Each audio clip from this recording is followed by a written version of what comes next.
Yo tout le monde, c'est Thomas de Card Hunter, j'espère que vous allez bien. Aujourd'hui on se retrouve sur une nouvelle vidéo où je vous présente une partie de ma collection, un nouveau format. Et pourquoi est-ce que je fais cette vidéo? Tout simplement parce que j'ai enfin terminé de rassembler l'intégralité des alternatives depuis XY à nos jours. Et j'avais envie de vous présenter cette collection qui me tient particulièrement à cœur. J'en ai déjà parlé et cette quête a duré quand même pas mal de temps. Mais c'est enfin complet ou presque, vous allez voir.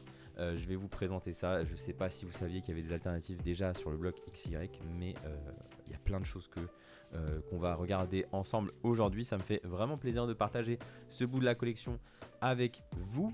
Et puis tout simplement, si vous aimez cette vidéo, n'hésitez pas à liker, à vous abonner à la chaîne. Il y a plus de 60% des gens qui ne sont pas abonnés à la chaîne malheureusement, qui regardent les vidéos. Donc abonnez-vous s'il vous plaît. Et on se retrouve tout de suite pour partager ça ensemble. Et on se retrouve avec ce classeur qui contient toutes les alternatives et également les CHR, AR, etc. depuis la création, en tout cas comme moi je l'entends, parce qu'il y a plusieurs définitions différentes. Et du coup ça a commencé à partir de XY.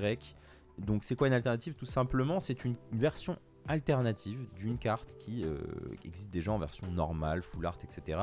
Mais cette fois-ci avec soit un fond qui va être plus travaillé, des nouveaux Pokémon ajoutés, etc.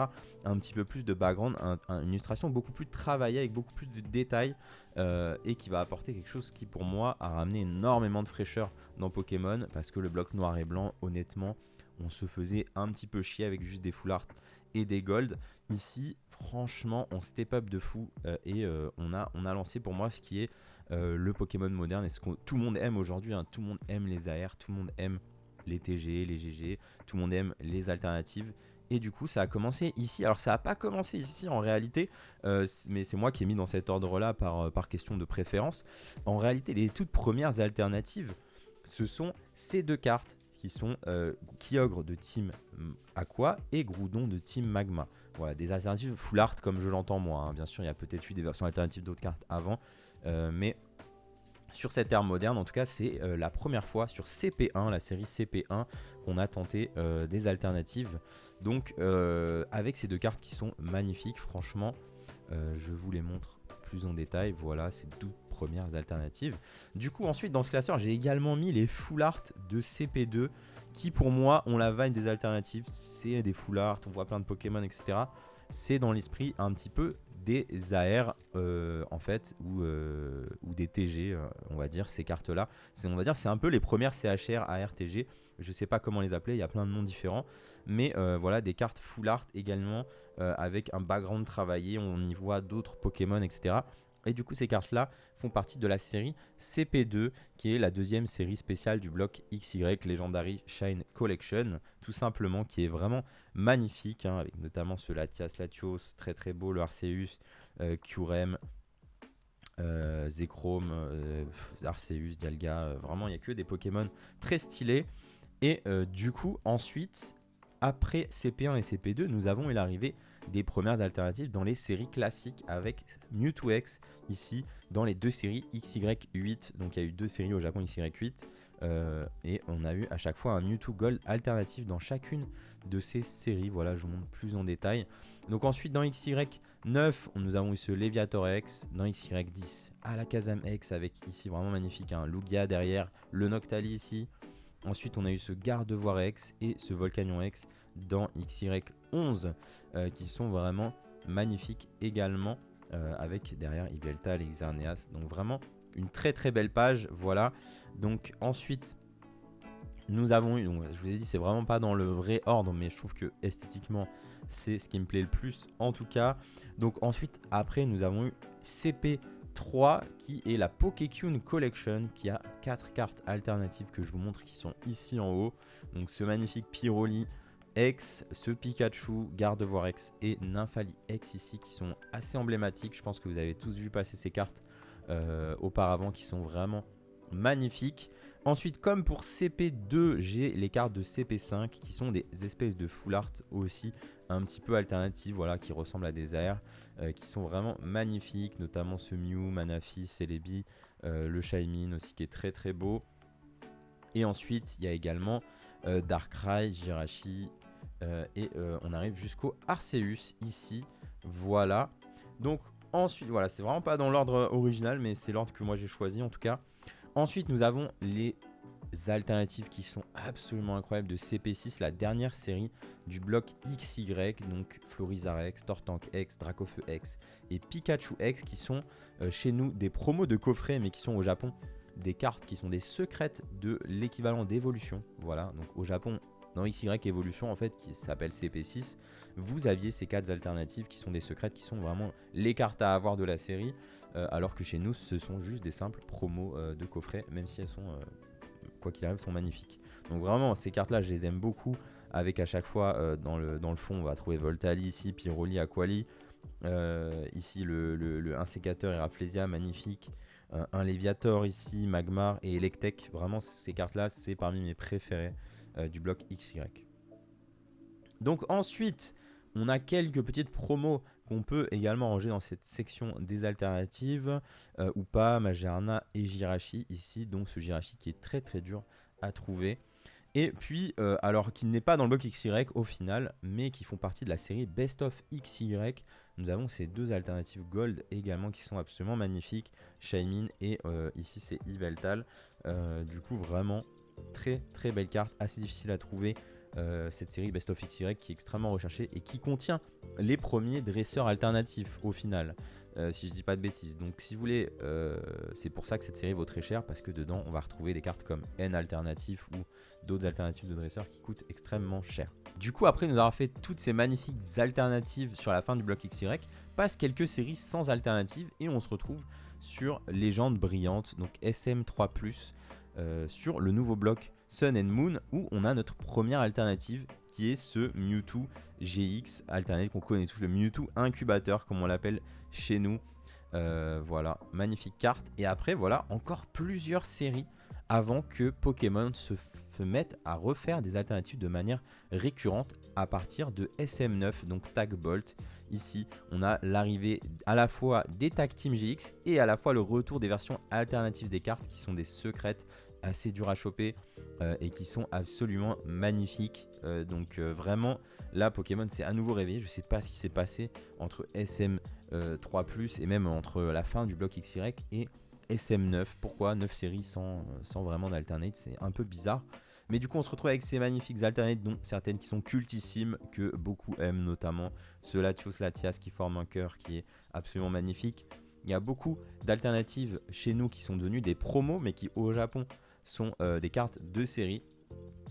Ici donc on va retrouver quasiment que des cartes de série, à part ce Ronflex et Evoli, dont certaines qui sont très très difficiles à récupérer, Pikachu Zekrom, ce Gardevoir et Nymphali notamment, qui sont vraiment très recherchés, et bien sûr le Latios Latias. Donc on continue avec à nouveau des alternatives absolument magnifiques, le Mewtwo Mew ici qui est incroyable. Franchement, toutes les alternatives de toute façon sont vraiment belles. Ce Tortank Typlouf que j'aime particulièrement, le Ténéfix Tyrannosif, trop belle aussi, le Karchakroc Giratina.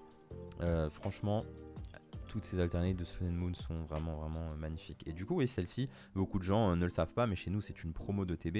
Au Japon, c'est une carte de série, elle était dans SM10B. Et du coup, on continue dans le bloc Sun and Moon avec l'arrivée de premières alternatives avec des dresseurs, un petit peu comme on aura plus tard avec VMAX, Climax, notamment ici avec Solgaleo Lunala, avec Lily, et ici Reshiram Zekrom avec son N, qui sont vraiment vraiment très très belles, j'aime beaucoup.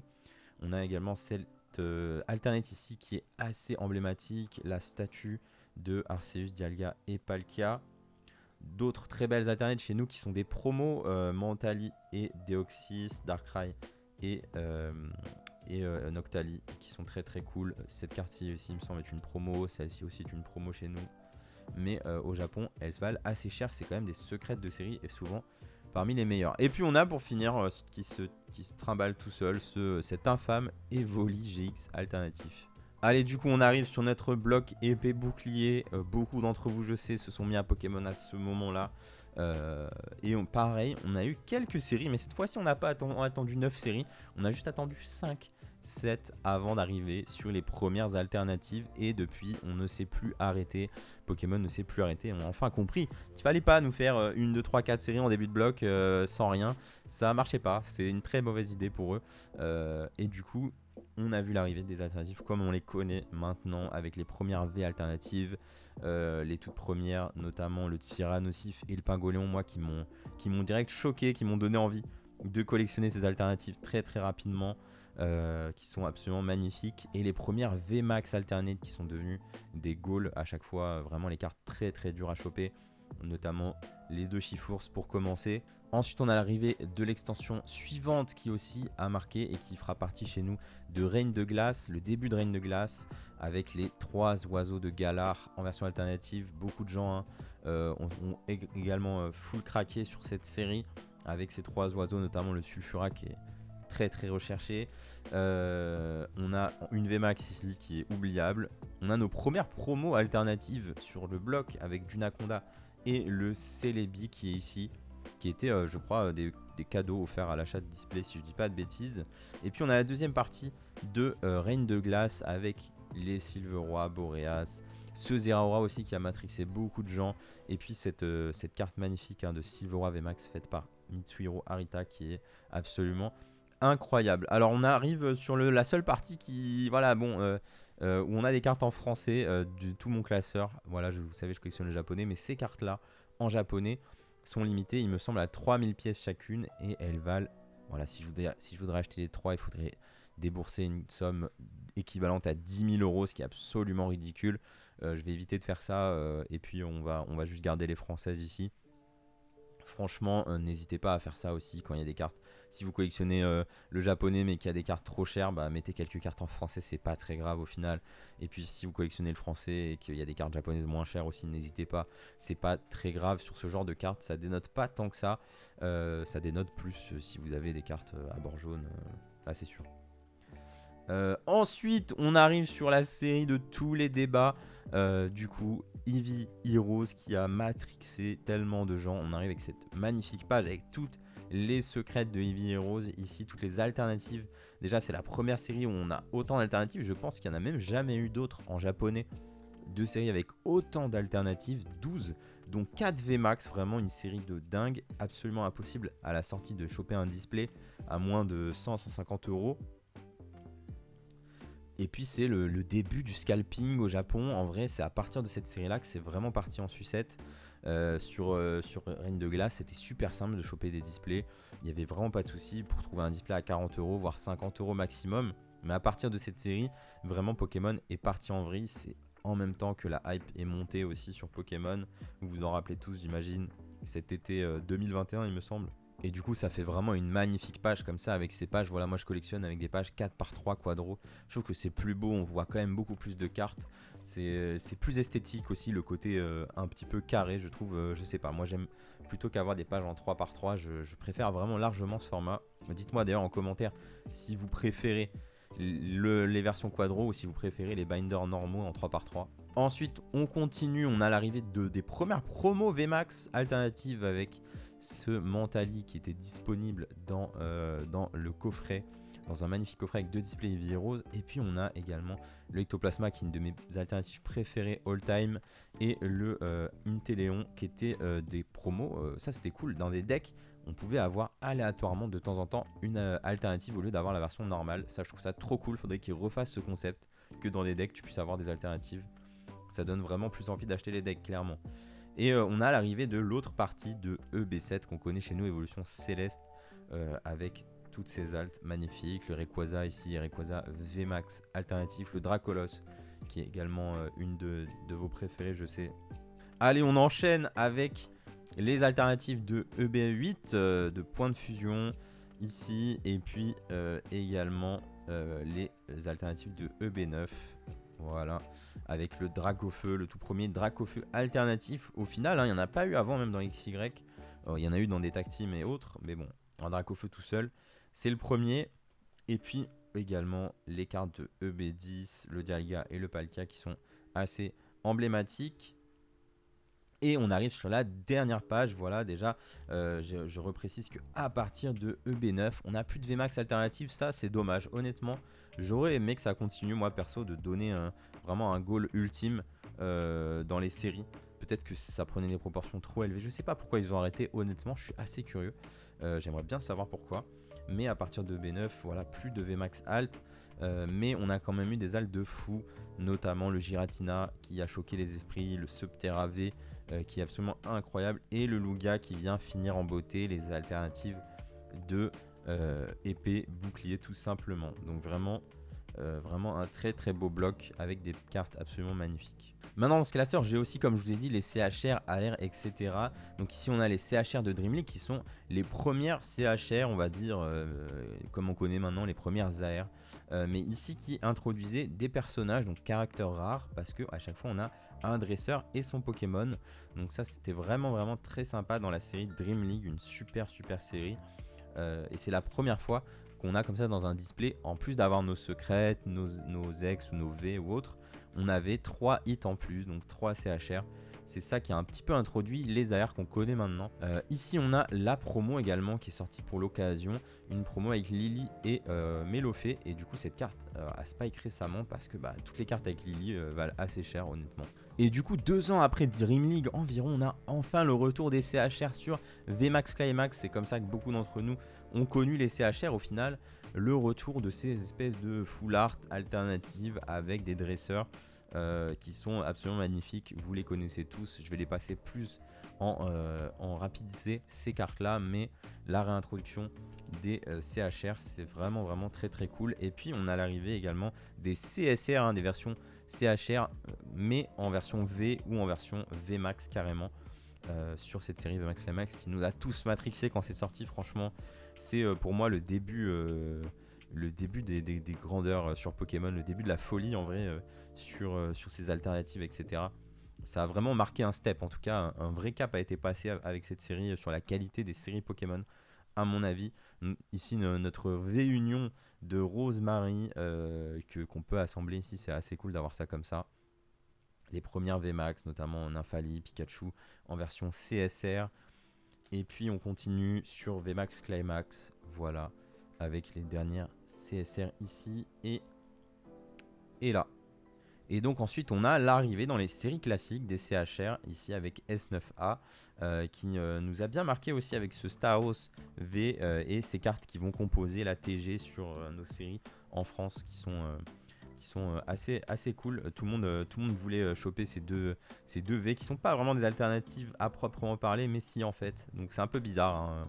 Vous pouvez les appeler comme vous voulez, au final c'est pas important la dénomination. Mais on a eu plusieurs séries qui sont au final des expansion sets qui sont pas vraiment des main séries et qui introduisaient des CHR sur plusieurs séries. On a eu donc ces 3 séries là. Ensuite on a l'arrivée de V-Star Universe à la fin d'année dernière qui nous a également tous mis un gros coup dans les gencives. Franchement une série absolument incroyable à nouveau comme VMAX Climax, mais encore mieux, on a poussé encore plus loin le délire. Il y a encore plus de dinguerie dans ce set à mon avis. Moi je préfère, je pense, V-Star Universe à VMAX Climax. Dites-moi vous ce que vous en pensez. Et du coup le retour, mais pas vraiment des CHR, cette fois-ci des AR, les premières fois qu'on a des AR qui sont au final comme des CHR mais sans dresseur tout simplement. Donc AR pour art rare, au final on met en avant le côté artistique sur les cartes Pokémon et c'est ça qui est vraiment cool avec plein de styles différents. Le God Pack, le fameux God Pack avec nos 9 Pokémon ici qui forment une illustration, donc très cool. Et on arrive au SAR, donc spécial art rare, nos premières, enfin c'est pas vraiment nos premières alternatives, mais c'est une autre dénomination pour les alternatives qui va un petit peu rester à partir de V-Star Universe. Du coup, ces alternatives qui sont absolument magnifiques, que vous aimez tous et qui sont chez nous dans Zénith Suprême. Donc vraiment très beau, vous connaissez, donc on va pas s'attarder un milliard d'années, mais ça fait toujours plaisir de les revoir et de les revoir à nouveau, clairement ces cartes. Donc ensuite on a l'arrivée des SAR mais avec des dresseurs pour la première fois, des vraies alternatives de dresseurs sur cette série qui sont vraiment magnifiques. Franchement moi j'ai toujours aimé les dresseurs full art, je me suis jamais vraiment mis dedans et là je trouve que c'est le step qu'il fallait en plus pour avoir envie vraiment de se mettre à fond dans les alternatives de dresseurs. Donc on en avait déjà eu avant comme les amis d'Alola, mais que c'était des promos extrêmement chers. Et là d'avoir ça dans une série vraiment très cool, de mettre les dresseurs en situation avec leurs Pokémon ou non, mais dans leur vie de tous les jours, c'est vraiment trop cool. C'est SAR de dresseurs. Donc on arrive sur la dernière page pour V-Star Universe. Et du coup, ici on a nos premières gold alternatives. Pour l'instant on n'en a jamais eu. J'espère que ça reviendra. J'espère que dans le futur on aura à nouveau des gold alternatives. Ou alors une rareté un petit peu supérieure encore. On veut toujours plus, hein, franchement ça fait toujours plaisir. Vraiment ce quatuor de gold qui est absolument magnifique. Et qui marque la fin de V-Star Universe. Et on arrive sur notre tout dernier bloc, notre nouveau bloc qui est en cours. Et l'arrivée pour la première fois au final des AR, mais dans une série classique. Et vraiment moi ça marque encore une fois un step. Là on a vu tous les steps de Pokémon, à quel point Pokémon s'est amélioré sur la qualité des sets, la création des sets, des univers, etc. Et ici pour moi c'est la consécration parce qu'on a enfin dans une série classique et dans toutes les séries classiques depuis des AR une solution. En fait une collection qui est hyper abordable. Voilà, vous les trouvez sur la boutique environ à 5 € chaque carte, hyper abordable et pourtant vraiment des cartes absolument magnifiques ici. Donc on a les cartes de Scarlet et de Violet, donc en plus ça tombe bien parce qu'à chaque fois ça fait 12 cartes, donc dans ces pages là c'est parfait. On a celle de Scarlet et on a les AR de Violet ici, vous les connaissez bien. Ensuite nous avons les deux premières promos AR aussi qui sont sorties pour l'instant. Le Miraidon et le Koraidon. Chez nous, en France, c'est les promos de TB. Au Japon, ce sont des promos d'avant-première. Donc il fallait gagner une avant-première pour avoir une des deux cartes au hasard. Donc ensuite, on a les AR de Triplet Beat avec notamment ce Magikarp qui est magnifique. Et on finit ici. Voilà, maintenant il y a aussi les cartes de SV2 que je n'ai pas encore complétées. Je préfère vous les vendre sur la boutique d'abord. Elles sont pour la plupart disponibles encore sur la boutique. Donc je recompléterai avec SV2, pas de problème, vous inquiétez pas. Et nous avons nos alternatives, nos SAR. Maintenant le mot SAR il rend vraiment rentrer dans la norme pour les cartes japonaises.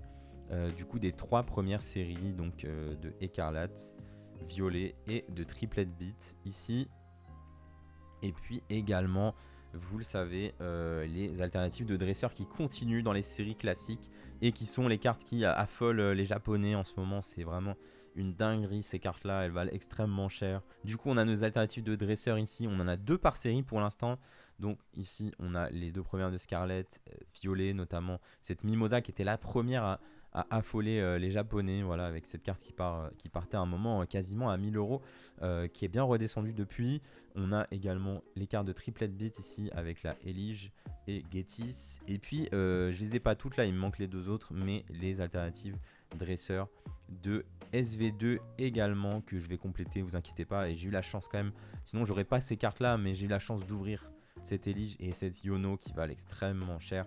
Sinon je suis pas sûr d'acheter toutes les cartes en japonais. Je vous dis, s'il y a d'autres dresseurs comme ça à 1000 € ou autres et que je les tire pas moi-même de booster, je ne vais pas les acheter, ça coûte trop cher. J'achèterai plutôt la version française qui va me coûter, cette carte là elle vaut une cinquantaine d'euros en français alors qu'elle vaut 10 fois plus en japonais. Cette carte là on verra hein, quand elle sortira en français, mais j'imagine qu'elle vaudra au maximum 100 € alors qu'elle en vaut 1000 en japonais. Du coup pour ces cartes là je pense que moi je vais faire en français parce que je me vois pas sortir 1000 € sur une trainer. J'aime pas assez ces cartes pour débourser des sommes pareilles en tout cas. Voilà, comme d'hab j'ai beaucoup trop parlé, cette vidéo elle dure beaucoup trop longtemps. Mais écoutez, au moins ça marque ma collection, ça la laisse un petit peu dans l'histoire cette collection d'alternatives. Et puis j'ai pris plaisir à re-regarder tout ça avec vous, à vous réexpliquer des choses. J'espère que vous avez appris quelque chose dans cette vidéo. J'espère en tout cas que vous avez aimé ces cartes récentes qui pour moi vraiment voilà, on peut pas dire aujourd'hui que le récent c'est pas intéressant. Noir et blanc, même XY c'était un peu compliqué, mais franchement ça s'est tellement amélioré Pokémon. La direction artistique des sets au global, la quantité de drops qu'on a, il y a tout qui s'est amélioré dans les sets Pokémon franchement. Et ça nous laisse présager que du très très bon pour l'avenir avec la série des 151 qui va sortir. Une série à nouveau sur des Shiny en fin d'année comme on a eu avec V-Star Universe. On va avoir une nouvelle série Shiny comme Shiny Star V. Peut-être une série avec des Shiny alternate. Je pense que ça va être ça hein, franchement la série de fin d'année. Donc je suis très très hype. Et puis toutes les nouvelles séries qui arrivent avec à la fois des nouveaux Pokémon, les Pokémon Paradox qui vont arriver qui sont très très cool. Et puis également d'anciens Pokémon comme avec les 151 qu'on a hâte de revoir à nouveau en version alternative. Voilà. Écoutez, j'espère que vous avez kiffé la vidéo. On se retrouve la semaine prochaine pour de nouvelles choses. Et puis en attendant, je vous fais des gros bisous. Ciao.